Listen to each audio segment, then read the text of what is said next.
share a nice story from the students of Shaykh Ibn Baz rahimahullah ta'ala. And this brings us to our fourth point. That fourth point is, it's not about how you live your life in this world. It's not about how you live your life in this world, but it's all about how you will be raised in front of Allah subhanahu wa ta'ala. It is all about how you will be raised. And this alludes us to the point that whatever you die upon is what you shall be raised upon. So let your last deed be your best one. And the story goes as follows. There was a brother who came overseas. And he came to seek a bachelor's degree in any field. And the natural climate was that this was the first time he got freedom from his family. In his society, people are very religious, very practicing. He couldn't have the fun that he wanted to have. So he comes to a place like England. He's in a free mixing university. In a society where no girl looks at you. In fact, there are no girls in your class. Now all of a sudden they're sitting next to you. And you can actually find an excuse to talk to them. Hey, can I borrow a pen? Hey, can I borrow some paper? And conversation becomes very easy. And now that you have a foreign accent, oh my God, you're a fitna for them. And this was the reality that he went through. That he came from a foreign land, and this attraction hit him right away. The initial stages were that he'd just go out for lunch, he'd just go out for meetings, and that is how life continued. He never actually committed zina. One day though, he went to a party, and he committed zina. Out of, pure emotion, he committed zina. And when he was done, he just lay there thinking, I have just ruined myself. And he didn't know what to do. He didn't know where to go. He didn't have any close friends that could guide him. He knew that the only place that this guidance that he had known was back in his hometown. He booked a ticket back to Saudi Arabia where he was from. And on his way, he had a stopover in the country of Qatar. While he's in Qatar, he goes to the musalla and he's just crying. And you'll see that this is one of the most awkward situations that you'll have. You can think about when you're with people and there's this awkward silence and it's really weird. What do you do in that situation? What becomes even more awkward is when you see a grown man crying like a baby. He's crying like a baby. What do you do in that situation? One of the students of Shaykh Ibn Baz rahimahullah, he saw this man. And he goes up to this man and says, oh man, why are you crying? What's wrong? And he explains to him the situation, that I committed zina and I've destroyed myself. And the only way I can get rid of this pain is if I go back and have the hudud implemented on me. This is the only way I will be purified. The student calms the man down and he says, look, don't do anything rash. Let's go back to Riyadh together and we'll deal with the situation. They head back to Riyadh and the man is still crying throughout the whole journey. He feels really bad for what he has done. The student says, look, we've arrived in Riyadh, go spend the night at home, I will call you in the morning. Just make sure you don't do anything. Don't do anything, just wait till I call you. The next morning, the student calls Shaykh bin Baz, and he asks Shaykh bin Baz, rahimahullah, ya Shaykh, this is what happened. I met this man, he committed zina, and he feels that the only way he can be purified is if he has the hudud implemented on him. Shaykh bin Baz says, tell this man not to turn himself in, but rather the sin has been hidden from the people, continue to hide it. Rather seek forgiveness from Allah subhanahu wa ta'ala and turn yourself to the Quran. Let Allah subhanahu wa ta'ala be your guide. So this is what the Shaykh says to the student. The student calls this man up.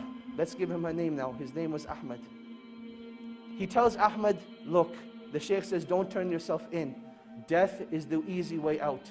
This pain and suffering will not be taken away from that act. And Allah subhanahu wa ta'ala does not want this from you.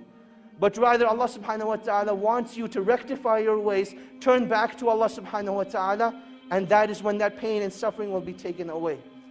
That is what Ahmad decides to do.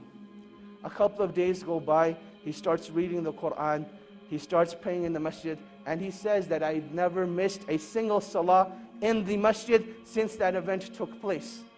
This continues for about 2 weeks. Now this student, he disappeared from the life of Ahmad. There was no contact between him. And then one day, he notices that he has a missed call from Ahmad. He says, later on, I'll give him a call.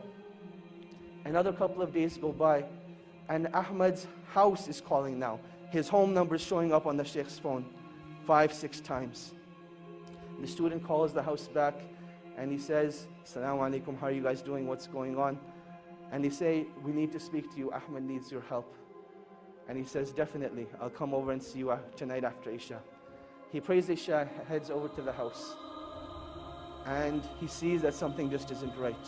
That you can walk into a place, no one will say anything, but you can see it from their faces. You can see it from their sights, that something just isn't right. He goes to the father and he says, Assalamu alaikum. He says, Wa alaikum assalam. He says, I don't even know what to say to you, but I want to thank you from the bottom of my heart. Because I know if it hadn't been for you, this wouldn't have happened. And the student's thinking, what did I do? So he says, well, what happened? What are you talking about? And he says, let me show you. He says, Ahmed went and prayed Salatul Isha tonight. And he came back and he came to pray his sunnahs. And he was in his room for a really, really long time. And we went to seek him out. We didn't know what had happened to him. But I want to show you. He took the student to Ahmed's room. And there Ahmed was in sajda. And Allah subhanahu wa ta'ala took his life away at that time. And that is how he passed away. This is the story of an individual, not who was righteous, but this man committed zina, one of the biggest sins in Islam. And this is how Allah subhanahu wa ta'ala took his life away. And inshallah, when he's resurrected, that's the deed he's going to be resurrected on, making sajda to Allah subhanahu wa ta'ala. And that is why when it comes to pain and suffering only becomes negative if it creates a barrier between you and Allah subhanahu wa ta'ala. But it becomes positive.